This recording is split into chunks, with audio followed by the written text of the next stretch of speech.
Olá, meus queridinhos, meus amados raios de sol, tudo bem com vocês? Espero que sim. Vocês acharam que eu não ia aparecer mais, né? Apareci. Então vamos lá. Hoje eu vou falar sobre o quê? Olha, coincidentemente nós tivemos a comemoração do Dia da Árvore e do Dia do Rio Tietê, 21 e 22 de setembro. Então, a gente já pode imaginar que eu vou falar sobre o quê? Árvore e rio. Mais sobre rio do que sobre árvore, mas um depende do outro para existir, né? Então, acho que é interessante falar bem pouquinho sobre como que é a história do rio e por que ele se tornou o rio urbano, né? Então, o desenvolvimento da humanidade, de grandes cidades e tudo mais, ele aconteceu em torno de rios, na maioria dos casos. Então, o rio ele proporcionava a movimentação de mercadoria, transporte, abastecimento de água, defesa, porque ele se tornava um obstáculo natural contra ataques, né, de pessoas invasoras, né? E também ele servia como um local para despejar os dejetos da cidade, né, e levar embora. ok. A cidade, então, ela percebeu que esse recurso, o recurso rio, a água do rio, ela é um recurso muito valioso que proporcionava o desenvolvimento. E com isso a cidade se desenvolveu ao longo do rio.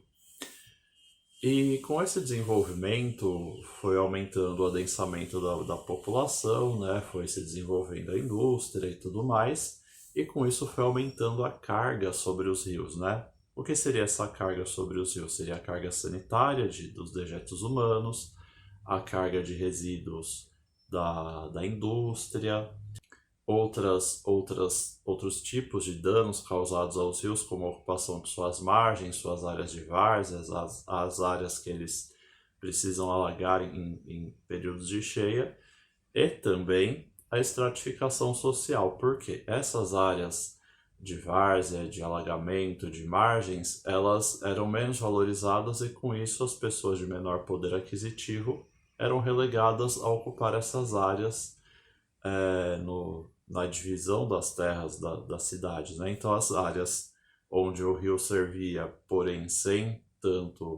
causar tanto dano, ficavam disponível para as pessoas de maior poder aquisitivo que iriam usufruir daquele capital natural, e as áreas mais periféricas, áreas de várzea, áreas de alagamento, ficavam para as pessoas de menos poder aquisitivo, porque acreditava-se que estar próximo ao rio já era um benefício, independente de ele alagar ou não periodicamente nos períodos de cheia.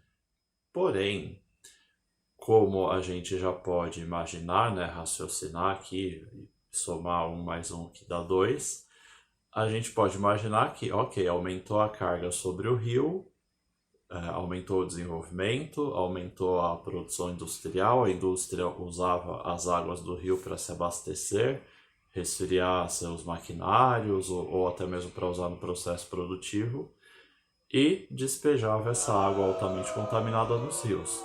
Além disso, a população, né, despejava todo o seu esgoto sanitário diretamente no rio, e com os períodos de cheia e as áreas de alagamento ocupadas, as áreas de várzea e as margens ocupadas, acontecia o que nos períodos de cheia? Esse rio transbordava, que era o seu processo natural, e causava alguns desastres, né?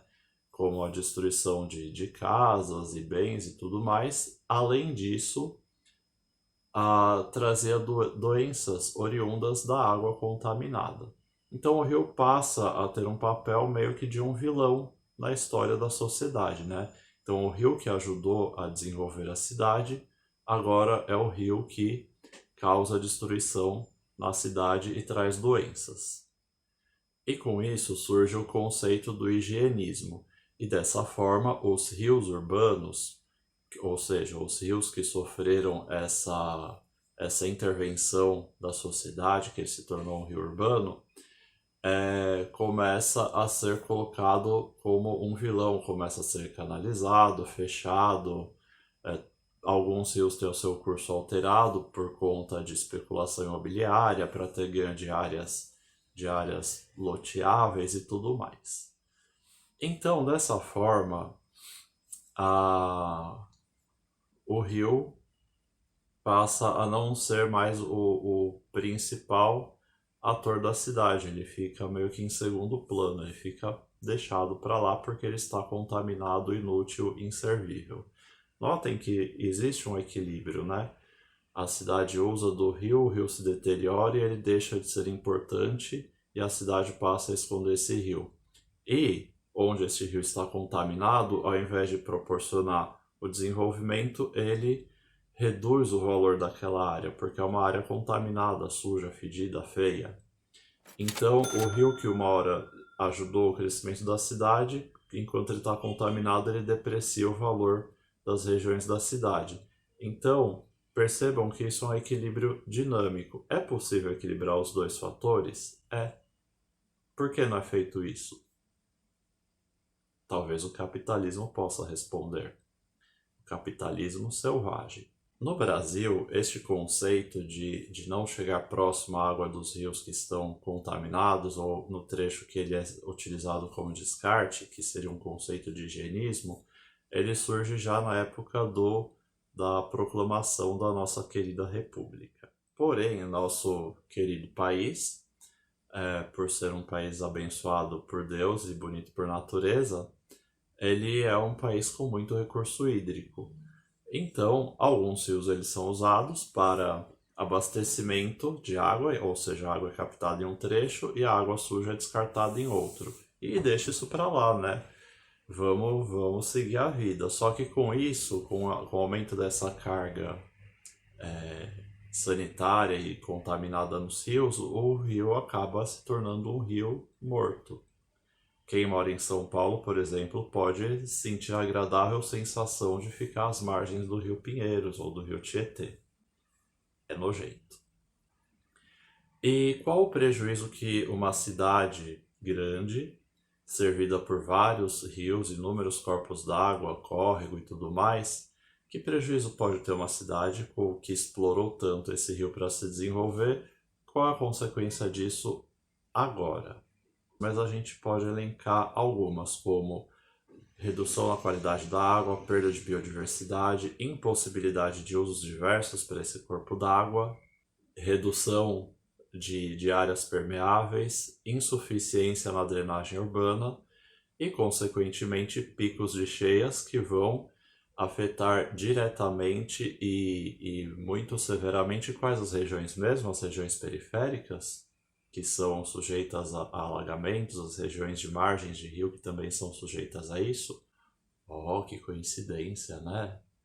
Então, isso mostra um pouco da importância de se ter um capital natural preservado, porque ele presta todos esses serviços que a gente às vezes não percebe, né? Como todos esses fatores negativos que eu falei agora há pouco de um rio deteriorado, se ele não fosse deteriorado, talvez não fosse tão severo assim essas questões. E tudo isso gera um custo para a cidade. A gente acredita que vai falar, não moro lá, não custa nada para mim. Sim, custa. Custa e muito caro para você, que paga imposto, que a cidade, todo verão, todo período de chuva, precisa ir lá e recuperar aquelas promessas vazias e tudo mais de que não vai acontecer de novo, mas vai acontecer. E tudo isso vai dinheiro e é dinheiro público que está no nosso bolso. Mas há esperança? Sim, há esperança. Em 1990, já com todo aquele discurso de sustentabilidade e tudo mais, a ONU ela cunhou um termo chamado cidades sustentáveis. Oh, a ONU tá espertinha, né?